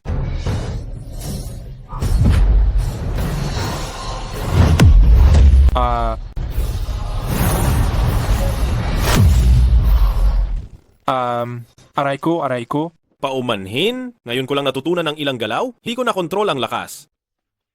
Hintayin mo lang, paslit. Hindi kami aalis ng ganito na lang. Sandali lang. Hindi ko rin sinabing aalis ako ng ganito na lang. Ano ang gusto mong gawin?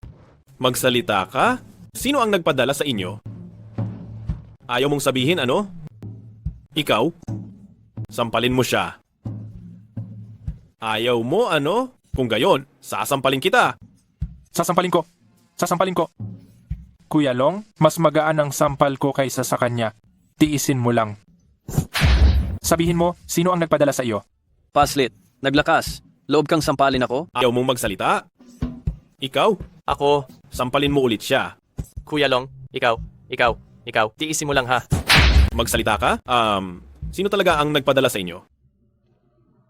Hindi ako magsasabi. Kung hindi ako magsasalita, masasaktan ako. Kung magsasalita naman ako, mamamatay ako. Sige, matapang ka. Kayong tatlo, ibutan ninyo ako. Sampalin mo siya at tanungin. Paikot hanggang sa may magsalita. Sabihin kung sino nagpadala. Sabihin kung sino nagpadala. Sabihin kung sino nagpadala.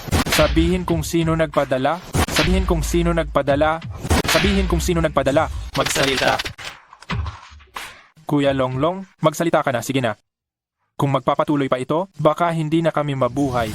Oo nga, Kuya Long. Tingnan mo ang mukha ko. Para na akong baboy. Sige. Magsasalita na ako. Hindi mo na kailangang magsalita. Ako? Mula nang makita ko kayo, alam ko na. Kayong tatlo ang sumalakay sa akin noong gabing iyon. Ngayon, quits na tayo. Fanghan. Sobrang lupit mo naman. Bakit hindi mo agad sinabi kung alam mo? Bakit? Bakit hindi mo agad sinabi? Oo nga, sana sinabi mo na. Gusto ko lang na matuto kayo sa inyong pagkakamali. Kung ang tuwid na daan ay hindi nyo tinatahak, pilit nyo pang dinadaan sa masamang paraan. Kung hindi ko kayo papanagutin, may mananagot sa inyo bandang huli. Fanghan. Malaki ang impluensya ng pamilyang Xiao. Hindi namin kayang suwayin ang utos ni Xiao Xiaokun. Wala kang alam tungkol sa kapangyarihan ng pamilyang Xiao. Pinapayuhan kitang lumayo na ng husto. Umuwi ka at sabihin kay Xiao Xiaokun, ang gumagawa ng masama ay tiyak na mapapahamak. Kapag nahulog ulit siya sa mga kamay ko, sisiguraduhin kong magdudusa siya ng matindi. Isang grupo ng mga walang silbi, hindi nyo kayang harapin pati ang isang namumulot ng basura? Bakit ko pa kayo pinapakain? Xiao Xiao. Ang kasanayan sa pakikipaglaban ng batang iyon ay biglang lumakas, hindi namin napansin. Pero matalsik na niya kami. Ikaw. Xiao. Tila hindi sila ang may kasalanan dito. Walang sino man ang makakaalam na itong si Fanghan ay ganito kabilis lumaki. Umalis. Lumabas kayong lahat. Xiao, humahon ka. Hindi sulit na Alala para sa isang Fanghan, ang pamilyang Kiao ang tunay nating pakay. Tama? Ano nang kahalagahan ng marunong sa pakikipaglaban? Marami ring sinaunang martial arts ang aming Xiao family na sinasamba. Mayroon pa kaming mga immortals mula sa Tianyuan sect. Madali lang siyang tapusin. Dahil sa pagkabigo natin kay Fanghan, kailangan nating maghanap ng paraan para makuha si Kiao Luoxue sa lalong madaling panahon. Total hindi na rin naman nakikialam ang Kiao Old Master. Ang makontrol si Kiao Luoxue ay katumbas ng pagkakaroon ng buong pamilyang Kiao. Eksakto? Dapat handa ako sa dalawang bagay. Ang aking ina ay may magandang relasyon kay Kiao Old Madam. Sa isang banda, hayaan siyang makipag-ugnayan sa Old Madam. Para sa isang kasal, sa kabilang banda, agad nating makuha si Kiao Luoxue at tapusin ang lahat. Siya, si Kiao Luoxue, ay hindi na makakaalpas sa aking mga kamay.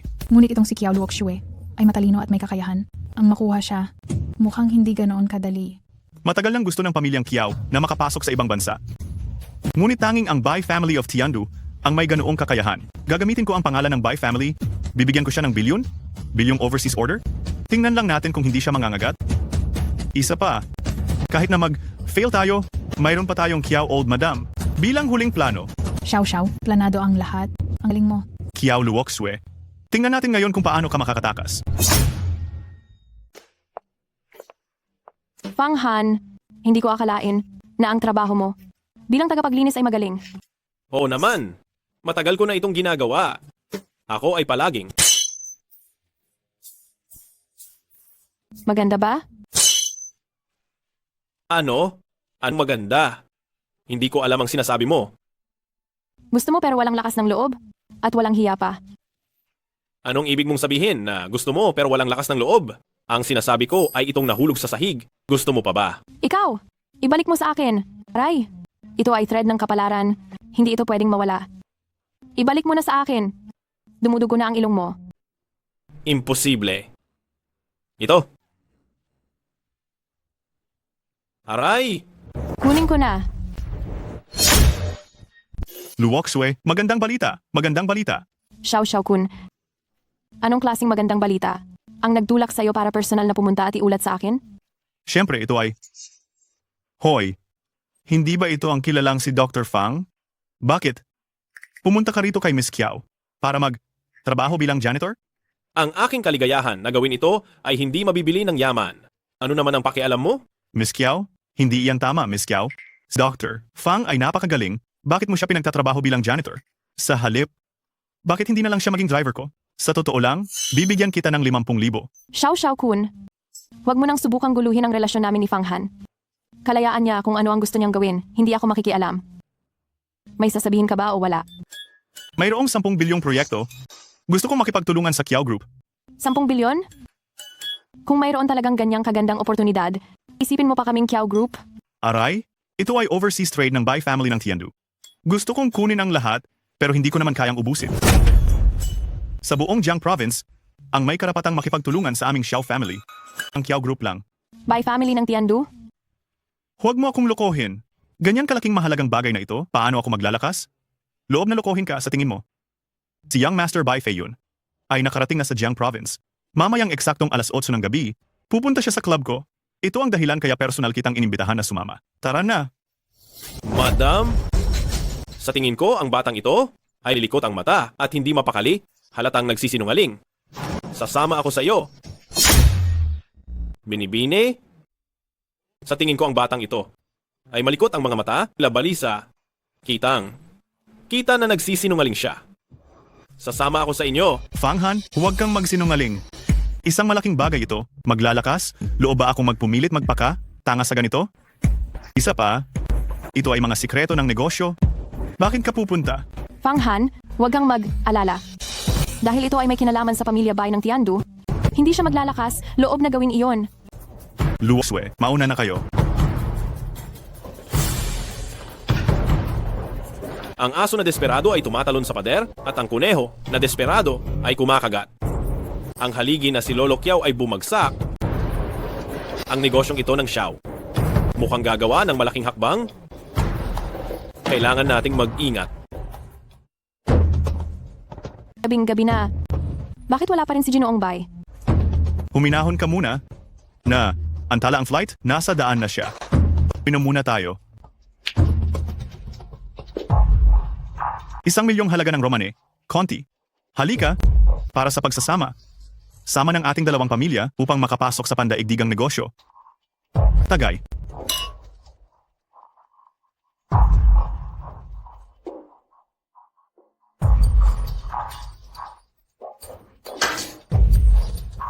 Bakit ako nahihilo?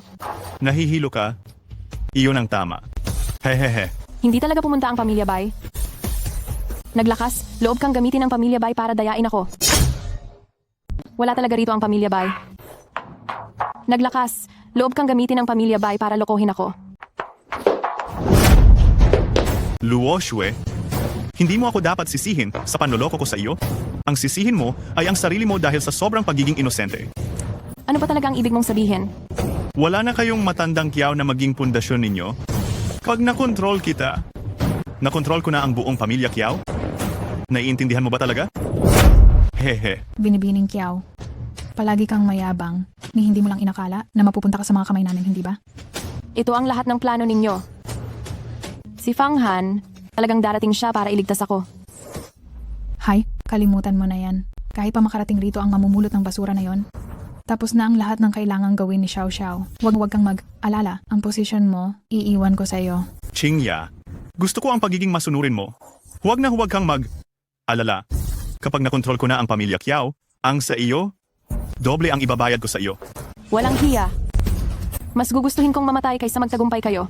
Luo Shue, natatakot ako na baka pati ang pagkakataon mong mamatay. Waka na rin. Ha ha ha.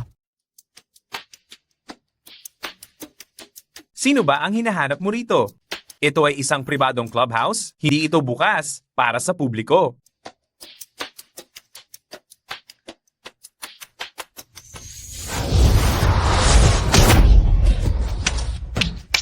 Luo Shue, tanggapin mo na lamang ang kapalaran mo. Ngayon, walang makapagliligtas sa iyo. Xiao Xiao Kun, subukan mong hawakan siya. Xiao Kun, subukan mong galawin siya. Fang Han, paano ka nakapasok? Fang Han, sa wakas, dumating ka na. Ayos lang, nandito ako. Wala nang makakapagpaapi sa iyo.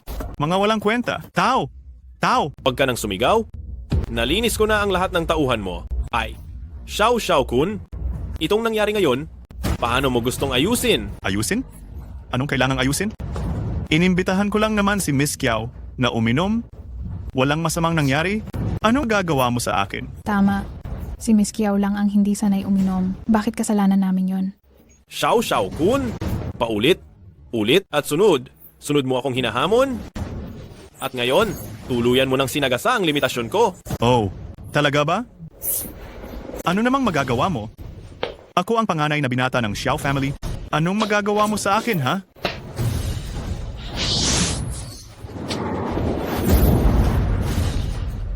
Ano sa tingin mo ang gagawin ko sa iyo? Bitawan mo ako! Bitawan mo! Fang Han, bitawan mo na si Young Master Xiao. Hindi mo pwedeng kalabanin ang Xiao family. Fang Han, bitawan mo ako. Kung ano ang gusto mong kapalit, ibibigay ko. Fang Han, bitawan mo ako. Sabihin mo kung anong gusto mo. Magbibigay ako ng 10,000,000 piso. Alam kong nagtayo ka ng isang foundation na tumutulong sa mga nangangailangan ng agarang medikal na atensyon. Ako ay Magdo, donate! 50,000,000? Magdo, donate ako ng 50,000,000 piso. 100,000,000? Magdo, donate ako ng 100,000,000 piso para tulungan ka sa paggawa ng charity. Ito na ang pinakamalaking halaga na kaya kong ilabas. Ha? Xiao Xiao Kun, kung walang sapat na ebidensya, wala akong magagawa sa iyo. Pero ngayon lang, ikaw mismo ang nagsabi, Magdo, donate ka ng 100,000,000. Sige, donate ka. 100,000,000? Hindi ko kayang ilabas agad. Agad yan? Pwede bang installments? Installments? Xiao Xiao Kun, tandaan mo, isa lang akong pulot, basura. Ano nga ulit ang kasabihan? Ang walang sapin sa paa ay hindi natatakot sa may sapatos. Magdo, donate ako ngayon na. Magdo, donate ako. Hoy, agaran, magpadala ka ng 100,000,000 sa Kiao's Foundation. Huwag kang magtanong kung bakit ngayon na, agad-agad. Xiao Xiao, 100,000,000? Nay, transfer na sa Kiao's Foundation. Xiao Xiao Kun, sana ay magpakatino ka na. Luok Sue, tara na. Xiao Xiao, ayos ka lang ba? 100 milyon? Sa tingin mo ayos lang ako? Hahanap ako ng eksperto para tuluyan ng alisin ang hadlang na ito.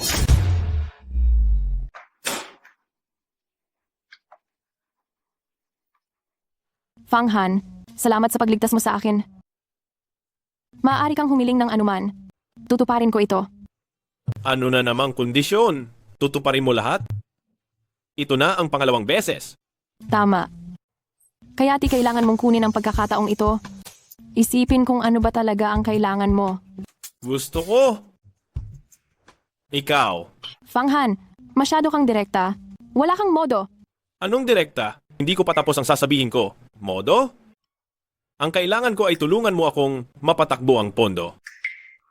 SK, ang gusto kong gawin mo ay ang 100 milyong iyon. Sa pinakamabilis na paraan ay maibigay sa mga taong nangangailangan. Oo? Baka akala mo gagamitin ko ang sitwasyon para samantalahin ka o maghihiganti sa tulong na ibinigay ko sa iyo. Ay, ikaw. Sige. Tutulungan talaga kita. 100 milyon iyon. Hindi mo ba talaga ito panghihinayangan? Haze, ang pera, gusto ito ng halos lahat. Hindi mo madadala ang iyong pera pag alis mo sa mundo. Ang isang disenteng tao ay kumikita ng pera sa tamang paraan. Ang perang ito na kinuha sa masamang pamamaraan, dapat gamitin sa tamang paraan upang hindi malimutan ang tunay na intensyon ng iyong puso. Fang Han, inaamin ko, talagang minamaliit kita. Sige, tutulungan kitang gawin iyan. Ganoon kabilis? Baka naman love ka na sa akin?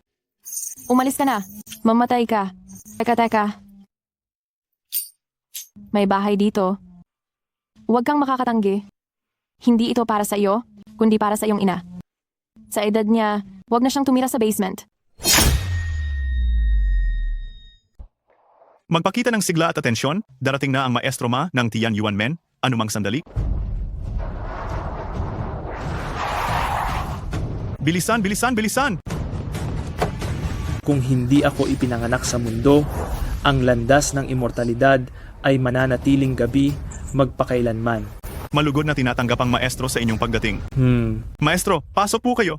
Una, sabihin mo muna sa akin, sino ang gusto mong kalabanin dahil nag-aksaya ka ng ganito kalaking oras para imbitahan ako? Kukunin ko ang buhay ng asong iyon. Maestro po, dahil nagmula po kayo sa malayo, maaari po ba kayong magpahinga muna ng ilang sandali? Maliit na tao lang naman iyon. Hayaang ingay pa siya ng kaunti. Tara na, uminom tayo ng tsaa. Ang paraan ng pananalita mo, kabataan, gusto ko iyan. Huwag kang alala, ang problema mo, ako na ang bahala. Tara na. Bakit nakatayo pa rin kayo riyan? Malaki na ang edad ng maestro, hindi niyo ba siya aalalayan? Ay, hindi na kailangan. Kahit mukha akong nasa 70 na, ang aking kultibasyon ay bumalik na sa orihinal na estado.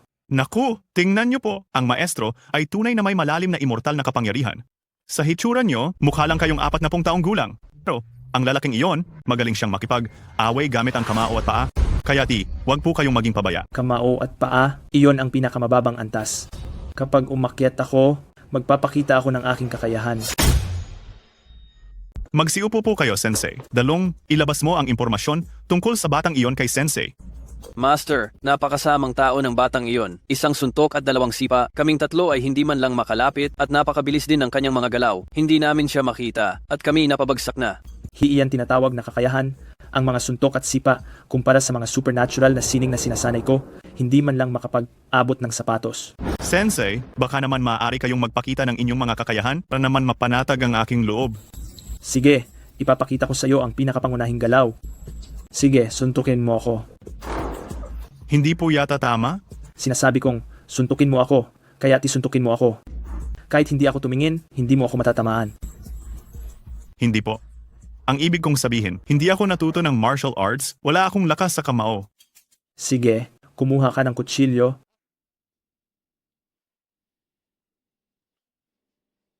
At saksakin mo ako. Ha? Master, tunay na bagay po iyan. Sinasabi kong saksakin mo, huwag kang maraming tanong.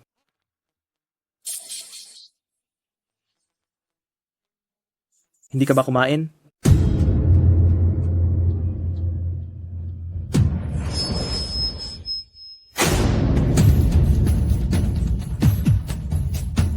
Ang lahat ng martial arts sa mundong ito, walang hindi kayang talunin, tanging ang bilis lang ang hindi matitinag. Ang lahat ng martial arts, ang hindi matatalo at hindi masisira ay ang bilis.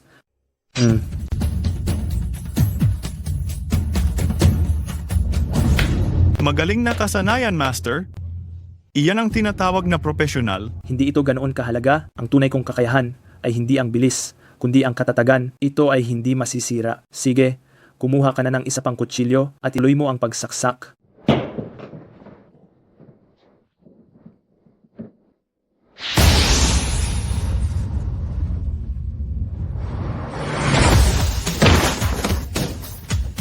Nakita mo, hindi niya kayang sirain ang aking proteksyon na aura. Hindi pa ako umaatake, pero bumagsak na siya. Kung gagamitin ko ang aking buong kapangyarihan, kaya ko siyang patayin kahit milya. Milya ang layo, parang kasing dali lang ng pagkuha ng isang bagay sa bulsa. Immortal Master, dalubhasa, kayo ay tunay na pambihirang dalubhasa na isa sa 10,000. Ay, hindi ito ganoon kahalaga. Ako lang ang kasalukuyang pinuno ng aming Tianyuan Pai. Ang aming nakaraang lolo tilola na mga elder, silang mga taong alamat na tila immortal. Immortal Master, mayroong matandang Ginoong Kiao sa pamilyang Kiao. Sinasabing ang kanyang kakayahan ay umabot na sa Rurok. Hindi ko lang alam kung may tiwala kayo diyan. Rurok. Ito nga ang limitasyon ng mga ordinaryong dalubhasa, ngunit ang aming immortal na sining ay napakalalim, hindi ito matutumbasan ng sinumang mga mortal. Kung gayon, pakiusap, Immortal Master, sumakayo sa akin. Sa pamilyang Kiao para suportahan ang aking kasal sa pamilyang Kiao. Ang probinsya ng Jiang na ito ay magiging atin na. Ano, punong abala? Nababaliw ka na ba at gusto mong ipaubaya si Luok Shue? Sa pulubi? Hindi ako pumapayag? Nako, ang bayani ay hindi sinusukat sa pinagmulan. Meron siyang kakaibang kakayahan. Ginamot niya ang sakit ko. Sa kunayan, natatakot pa ako na baka hindi talaga karapat dapat si Luok Shue para sa kanya. Maraming marunong manggamot. Marunong ba siyang mag-manage ng kumpanya? Mapapalago ba niya ang pamilyang Kiao? Hindi sila nababagay sa isa't isa at hindi magiging masaya si Luok Shue. Ang yaman at kapangyarihan para sa isang pambihirang tao na tulad niya, lahat yan ay lumilipas lamang. Sa halip, kung pakakasalan siya ni Luok Shue, baka magkaroon siya ng hindi inaasahang magandang kapalaran. Hindi talaga po pwede. Nakipag-usap na sa akin si Ginang Xiao. Pumayag na akong makipag-alyansa sa ang Xiao. Ito ang tunay na pagsasama ng malalakas. At saka, paparating na si Binatang Xiao para mag-propose. Ano mo nagawang magdesisyon nang walang pahintulot? Inutusan ko na si Luok Shue na dalhin si Fang Han dito para ayusin na natin ang kasal ngayon. Tama. Imbitahan ko na rin ang Ang Xiao. Magpo-propose din sila ngayon. At isasama pa nila ang pinuno ng Tianyuan bilang tagapamagitan. Ano? Ang pamilyang Xiao? Ang pinuno ng Tianyuan? Naku po, para kang nagpapasok ng lobo sa bahay. Magdadala ka ng gulo. Gulo? Punong, abala. 2 buwan lang akong nawala at niya nakalala ang pagka-bingi mo. Sa suporta ng Ang Xiao at ang sekta ng Tianyuan, doon lang talaga uunlad ang pamilyang Kiao. Ikaw, magsisisi ka. Lolo, dinala ko na si Fang Han. Lolo, dinala ko na si Fang Han. Bumalik ka lang, sige. Pero bakit ka pa nagdala ng dayuhan? Gusto ba akong lumuhod para salubungin siya? Lola Matriarch, kailan pa kayo bumalik? Kung hindi pa ako bumalik, mauubos na ninyo ang pamilya Kiao. Kung sino na lang ang isinasama nyo rito sa loob ng bahay. Lola Matriarch, si Fang Han po ito, dito para gamutin si Lolo. Gagamutin? Kung gagamutin niya, sige lang. At gagaling siya. Ang pamilya Kiao ay lubos na magpapasalamat. Kung ano man ang gusto niyang pera o bagay, ito ay ibibigay namin. Ngunit, huwag siyang isip ng anumang hindi dapat. Lola Matriarch, ano po ba talaga ang ibig niyong sabihin na hindi dapat isipin? Tulad ng isang langgam na umaalog ng puno, o isang balang na humaharang sa sasakyan, o isang palaka na nagnanais kumain ng bibe, iyan ang mga ideyang hindi dapat isipin. Lola Matriarch, ako po ang nagkagusto kay Fang Han? Hindi po siya ang nagpumilit at naghangad na mapakasalan ako. Ibig niyo bang sabihin ako ang palaka? Wala ka na bang hiya? Ikaw na babae. Pinag, aral kita at pinalaki sa ganitong paraan. Pero, papakasal ka sa isang namumulot ng basura. Ano nang masama sa pamumulot ng basura? Hindi ako nagnanakaw, hindi nangingikil, hindi nanloloko, kumakain ako gamit ang sarili kong mga kamay, hindi iyon kahiya. Hiya. 10 sa bawat isang kinikita ko ay inilalaan ko. Paigalang ang matatanda ng iba tulad ng paggalang ko sa sarili kong matatanda at mahalin ang mga anak ng iba tulad ng pagmamahal ko sa sarili kong anak. Wala akong kahihiyan sa langit at lupa. At talagang pakakasalan ko si Luok Shue. Nananaginip ka ng gising. Nananaginip ka ng gising. Tama na. Lolo. Tama si Fang Han. Sa kakayahan niya, ang ipon ng bilyong kayamanan ay isang iglap lang na bagay. Sa husay niya sa medisina, kung papayag siyang manggamot, maraming makapangyarihan ang daragsa sa kanya. Hemp, noong umalis ako ay maayos ka. Ngayon naman ay ginawa. Kanyang ganito. May sakit at mahina. Yun ba ang tinatawag mong galing? Sa tingin ko, hindi naman kahanga-hanga. Tama si Lao Tai Jun. Itong pulot basura na ito, wala rin palang kakayahan. Ay Xiao. Matian bao ng Tian Yuan. Tuman kayo. Lao Tai Jun, ngayon ay nandito ako para manghingi ng kasal. Nagdala ako, hindi lamang ng koneksyon sa ibang bansa, kundi pati si Malao upang maging tagapamagitan. Kung siya ang kikilos, na manunumbalik sa dati ang kalusugan ni Kiao Lao Yezi. Itong si Matian Bao, tila siya ay isa ring nagsasanay. Mabuti na lang at tinuruan ako ng totoong pamamaraan ng mga immortal ng matandang immortal noong nakaraan. Kung hindi ay baka magkaroon talaga ng problema. Mabuti! May tunay na galing si Xiao. Ang Luo Oxue namin, at ikaw, ay talagang pinagtadhana. Ha. Fang Han, ang galing mo sa medisina na ipinagmamalaki mo. Sa harap ko, wala na itong halaga. Tingnan natin kung ano pa ang kaya mong gawin. Bata, nabalitaan kong mabilis ka raw sumuntok at walang kaparis ang lakas mo. Ha? Sige, suntukin mo ako. Bata, nabalitaan kong mabilis ka raw sumuntok at lakas mo iwalang kaparis. Ha? Halika, suntukin mo ako. Sino ka ba? May sakit ka ba? Pagkalabas pa lang, pinapalo mo na ako. Ngayon ko lang narinig na may humihingi ng ganyang kahilingan. Walang galang. Siya ay ang master ng Flashing Five Rings na technique, ang kasalukuyang pinuno ng Tiyuan, si Master Ma. Hemp, mga bata, hindi alam ang mundo. Ngayon, tuturuan kita kung paano mamuhay. Halika, suntukin mo ako. Ha? Hindi ko na kailangang tumingin. Hindi niya talaga ako matatamaan. Sige. Ngayon tutuparin ko ang kahilingan mo. Hemp.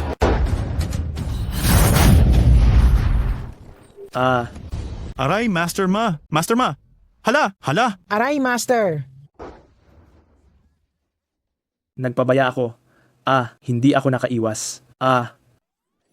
Master? Akala ko kung gaano na siya kalakas, hindi pala mahirap kalabanin. Ikatlong bahagi lamang ng lakas ko ang ginamit ko. Aray.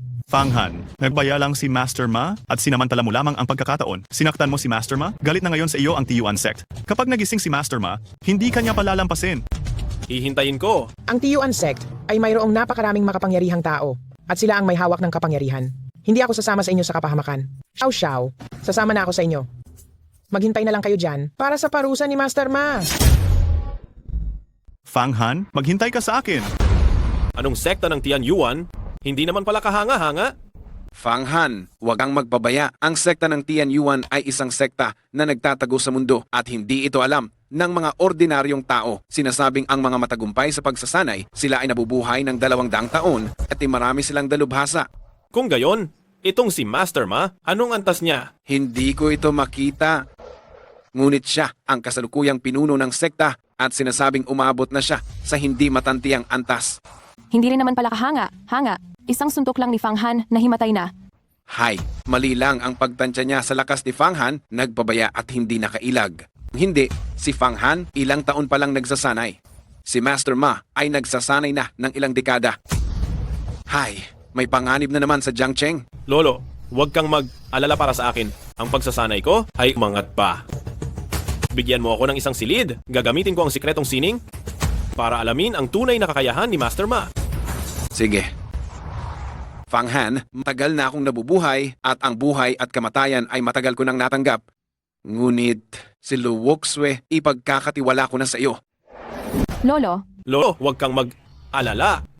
Habang nandito ako, hindi mapapahamak ang panganay na binibini. Biglang tingin at biglang dinig, umalis na. Tingnan ko nga kung gaano kalakas itong tinatawag mong master na may ganoong kakayahan.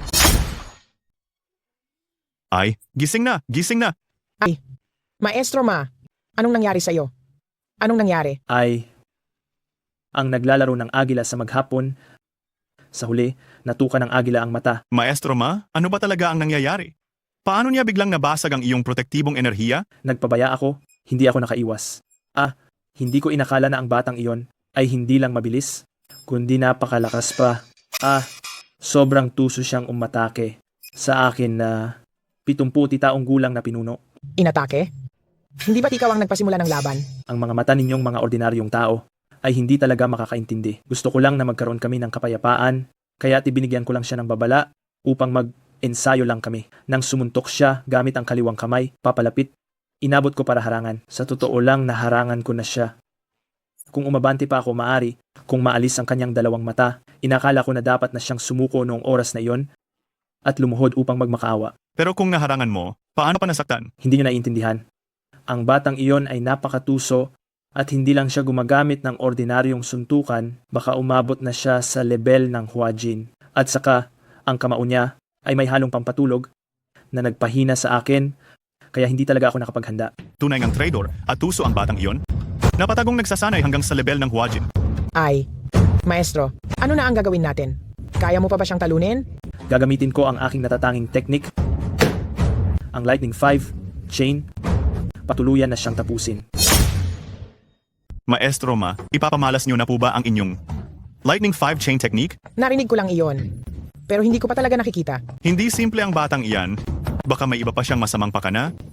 Uubra ba ang inyong technique? Sa harap ng ganap na kapangyarihan, ang lahat ay walang kabuluhan.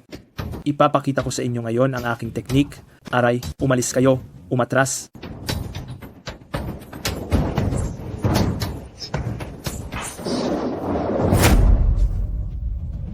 May kakayahan pala talaga. Buti na lang at sanay ako sa magic. Kung hindi, malaking gulo na sana ito. Ito ang first chain. Ito ang second chain. Ito ang third chain. Ito ang fourth chain. Ito ang fifth chain. Maestro Ma, sa pamamagitan ng inyong technique, tiyak na wawasakin niyo ang batang iyan. Tama? Ibabalik siya sa pamilya Kiao. Aalisin sa posisyon ng pinuno ng pamilya. Ako na ang siyang hahawak sa pamilya Kiao. At makikipag-ugnayan kay Young Master Xiao. Hindi lang kukunin ko ang lahat sa batang iyan, gusto ko rin siyang sirain ang reputasyon. Qingya, ikaw na ang susunod na gagalaw dahil sa alindog mo at sa naging relasyon ninyo noon, hindi kailanman imposibleng mabibitag siya. Huwag kang mag-alala, Young Master Xiao. Alam na alam ko ang lahat ng kahinaan ni Fang Han. Naiintindihan ko na siya. Sa pagkakataong ito, tiyak na mapapasa kamay ko siya. Mabuti ako sa ibang tao. Pero hindi ko talaga inaasahan na may gusto pa ring manakit sa akin. Pinipilit nila akong kumilos. Xiao Xiao Kun, Zhao Qingya, paglalaruan ko kayo ng husto. Fang Han, Zhao Qingya, anong ginagawa mo rito? wala naman. Gusto ko lang talagang makita ka. Makita ako? May sakit ka ba? Hindi ba kayo na ni Xiao Xiao ngayon? Hindi ka ba natatakot na magalit siya dahil dito? Fang Han, alam mo ba? Naaalala ko ang mga araw na magkasama pa tayo. Pakabuti mo sa akin. Talaga, lahat ng bagay ay talagang mabuti. Kahit na iniwan kita noon, gusto ko lang napukawin ka para magkaroon ka ng ambisyon sa iyong buhay. Kung hindi, nalaman ang katotohanan ng maaga, maniniwala talaga ako sa lahat ng sinabi mo sa iyo? Ano ba talaga ang pakay mo sa pagpunta rito? Ambisyon? Mayroon ako niyan? Hiba't nagtatrabaho ako ng walang tigil araw at gabi?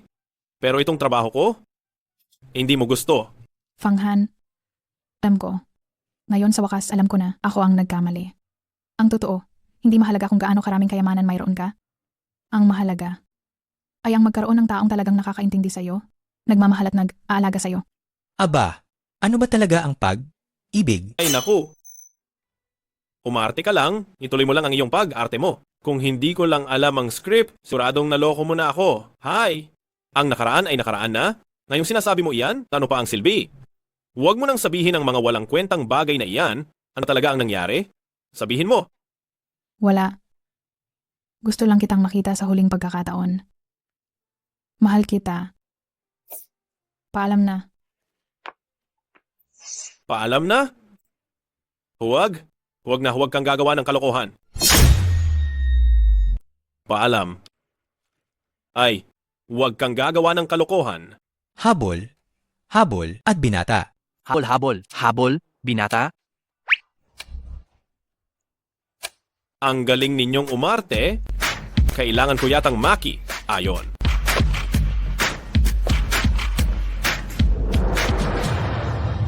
Ay naku, mapakatatag ka, huwag kang gagawa ng kalokohan.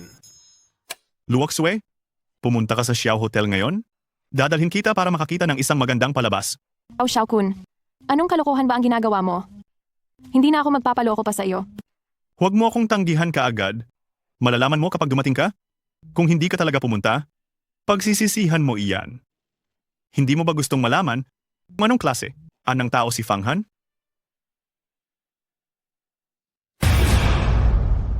Chingya? Chingya, anong ginagawa mo ba? Patayin mo na lang ako. Hayaan mo na akong mamatay. Abati? Para lang mapapunta ako? Ginamit na rin pala, pati ang pagpapanggap na nasasaktan. Fang Han, hayaan mo na akong mamatay. Sandali, anong nangyari? Sabihin mo sa akin yan. Ikwento mo sa akin. At saka, itong mga sugat mo, paano nangyari yan?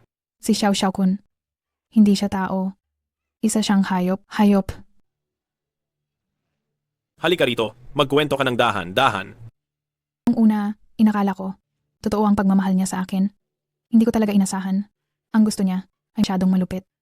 Pinipilit niya akong gawin ang mga bagay na ayaw kong gawin. Sa tuwing hindi ako sumusunod sa kanya, sinasaktan niya ako at ginagamit niya talaga ang pamilya ko para takutin ako. Hayop? Magbalik tayo, Fang Han. Bumalik tayo sa dati, hindi ba? Aray! Chingya, bitawan mo muna ako. Ayoko. Pagkakataong ito, hindi na kita bibitawan. Aba, Amag, usap tayo ng maayos. Bitawan mo na muna ako. Ayoko nga. Hindi kita bibitawan, maliban na lang kung pumayag ka. Ayaw mo ba sa akin? Hindi. Sinasabi ko sa iyo, walang nangyari sa amin ni Young Master Xiao. Pangako ko sa iyo, kainsan, hindi siya nagtagumpay. Huwag ka nang umarte. Gusto kong masuka. Sige, ako ay naniniwala. Tumayo ka na muna. Ang galing ng palabas na ito. Fang Han, hindi ko inakala na ganyan kang tao. Miss Xiao, Young Master Xiao, si Han, sa akin. Kapag hindi ako sumusunod sa gusto niya, ay sinasaktan niya ako. Tinatakot pa ako. Kailangan ninyo akong tulungan. Hindi totoo ang sinasabi niya. Pakinggan niyo ang paliwanag ko. Huwag ka na talagang magpaliwanag. Ang paliwanag ay pagtatakip. Alam namin iyan. Miss Kiao, ngayon nakita mo na ba kung anong klase ng tao si Fang Han? Kita ko na. Fang Han, hindi ko inakala na ganyan kang tao. Oo, walang hiya. Niloko mo ang damdamin ni Miss Kiao. Pero, gusto ko. Fang Han, sige na, ipagpatuloy mo iyan. Ayaw kong magkaroon pa ng ibang kapatid. Ano? Bibi, Kiao, hindi ka ba nag-iisip ng tama? Pagkatapos kanyang traidura ng ganyan, pinapatawad mo pa rin siya? Siyempre, kailangan ko siyang patawarin. Pinapanood niya ako at si Batang Ginoong Xiao. Nagbigay sa akin ng napakagandang palabas. Nakakabighani. Anong palabas? Ito ang katotohanan. Nakita mo na mismo. Naniniwala ka pa rin sa kanya? Nalilito ka na. Tama na. Huwag ka nang magpanggap. Matagal ko nang alam ang bawat galaw ninyong dalawa. Alam mo ba kung ano ito? Anong ibig mong sabihin? Xiao Xiao Kun, di siya tao. Siya ay hayop at salot. Sige. Fang Han, sa pagkakataong ito, ikaw ay nakaligtas, magkita na lang tayo. Umalis na tayo. Balik mo, sabihin mo kay Ma Tianbao. Kung matino siya, umalis na siya agad sa lalawigan ng Jiang. Kung hindi, sa susunod, hindi na siya sineswerte. Fang Han, sangin mo ikaw lang ang matalino? Nabiktima kayo ng plano kong iligaw kayo, sina Maestro Ma at Matandang Ginang, papunta na sa pamilya Kiao. Pagbalik ninyo, iba na ng may-ari ang pamilya Kiao. Ha ha ha ha ha. Fang Han, baka mapahamak ni Matandang Ginang at Maestro Ma. Ang lolo ko. Huwag kang alala, hindi sila makakapasok sa loob. Iwan ako ng bawal na anting. Anting, ngayon, babalik ako. At sabay-sabay silang aayusin.